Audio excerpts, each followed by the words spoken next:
ကျွန်တော်ညီကိုတကယ်ကြီးမိတ်ဆွေတွေကျွန်တော်တို့နှစ်ချက်လဲခွဲပြီးဆိုတော့ကျွန်တော်တို့အချိုကနန်းစခဲ့ပြီအချိုကနန်းကတော့အပူးနဲ့လေးကို3 break 10 break ပေါ့နော်အဲ့တော့ဒီညနေမှာကျွန်တော်မနက်ကတော့ပြောထားခဲ့တဲ့နှစ်တရီကန်ကိုပြန်ကင်ဖို့အတွက်ကတော့ဒါကတ်မဲ့အလုံးနေကျွန်တော်တို့ရပြီပေါ့နော်ကတ်မဲ့အလုံးနေကျွန်တော်တို့ရလာခဲ့ပြီအဲ့ဒါကိုမှညီကိုတကယ်ကြီးမိတ်ဆွေတွေလက်ခံနိုင်တယ်ဆိုရင်တော့ကျွန်တော်ကတော့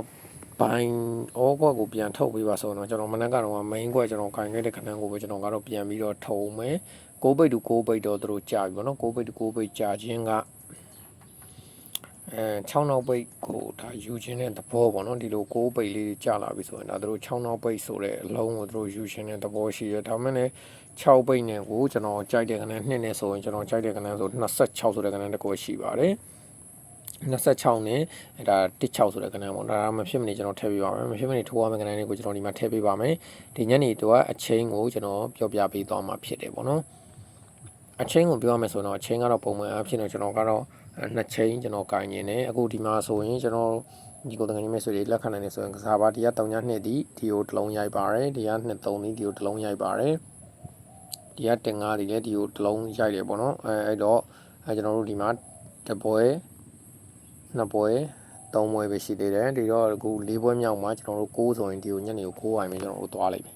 အဲ့ဒါကြောင့်မလို့ကျွန်တော်ကအဲ့ဒီက9ပိုင်းကိုဒီကဆင်းလာမယ်2 tree ကန်နေပေါ့နော်နှစ်ဒီမှာ2 ship ရှိတာဖြစ်တဲ့အတွက်ဒီမှာ2 ship ဒီမှာ2 1ဆိုရင်ဒီကိုဒီက9နဲ့ဆိုရင်ကျွန်တော်တို့ဒါ29ဆိုတဲ့ကနေနဲ့ကျွန်တော်တို့ဒါပိတ်မယ်ပေါ့နော်အဲ့လိုမျိုးလို့ကျွန်တော်ကထင်တယ်မဲစစ်တငယ်ချင်းများလက်ခံနိုင်တယ်အမှားမှန်ကျွန်တော်ရှာဖွေပေးတဲ့ကဏ္ဍလေးကြိုက်တယ်ဆိုတော့ကစားပါ1ချိန်ညနေအတွက်နေ့တိုင်းမနက်ကတော့16ချိန်ကျွန်တော်ပေးခဲ့တယ်ဒီညနေအတွက်ဘာချိန်လဲဆိုရင်တော့35ချိန်ဖြစ်ပါတယ်35ချိန်ကိုကျွန်တော်ရဲ့နှစ် free ကန်နဲ့ကျွန်တော်ကပ်ပြီးမှဖြစ်တယ်မဖြစ်မနေထိုးရမယ့်ကဏ္ဍလေးကတော့ဒါ6 ပိတ်နဲ့ကိုကျွန်တော်ခဏစီပြီးတော့ကျွန်တော်ပြန်ပြီးတော့ထုတ်ပေးမယ်6 ပိတ်နဲ့တွေကအားစရာမလိုပါဘူးเนาะ6 ပိတ်နဲ့အားစရာမလိုခဏကွက်လေးလည်းကျွန်တော်ပြန်ပြီးတော့ရေးပေးမယ်နော်ညီကိုငယ်ချင်းမိတ်ဆွေတွေက3လိုက်ဖို့လို့ကျွန်တော်ပြောထားတဲ့မိတ်ဆွေတွေက8ထွက်ပြီဆိုတော့3ကိုတော့ဒါစာပြီးလိုက်မယ်ဆိုတော့ဒါဒီနေ့ညနေကနေစာပြီးတော့ဒါပုံမှန်အတိုင်းပဲဒါစာပြီးတော့မနက်ကတည်းကကျွန်တော်စာပြောထားတာဆိုတော့လိုက်မယ်ဆိုတော့3တလုံးနဲ့ကိုကျွန်တော်လိုက်လို့ရပြီကျွန်တော် break သမားတွေကတော့ပုံမှန်အတိုင်းပဲကျွန်တော်တို့ဆက်လက်ပြီးတော့သွားပါနော်ကျွန်တော် break ကဒါဗုဒ္ဓအတွင်း break ဖြစ်ပါတယ်ဒီနေ့မှာအင်္ဂါနေ့ပဲရှိသေးတာဖြစ်တော့လေဒါပထမ break ကတော့ဗုဒ္ဓအတွင်းပေါ့နော်ဒုတိယ break ကတော့ဒါကြာတာပြီးနေ့လောက်ထိတော့เนาะတောက်ကြနေထိတော့မသွားပါဘူးအဲ့နေ့လောက်ကိုတော့ကျွန်တော်ကြာမယ်လို့ခံမှန်းပါတယ်အဲ့တော့ဒီကိုငယ်ချင်းမိတ်ဆွေတွေခဏလေးစီပြီးတော့ကျွန်တော်ရေးပြပါမယ်အလှူဝင်ကျွန်တော်ပြန်မသွားခင်ပေါ့เนาะကြည့်အားလုံးပဲထိထိမိမိပေါက်ပါစေရပါစေအောင်ပါစေခင်ဗျ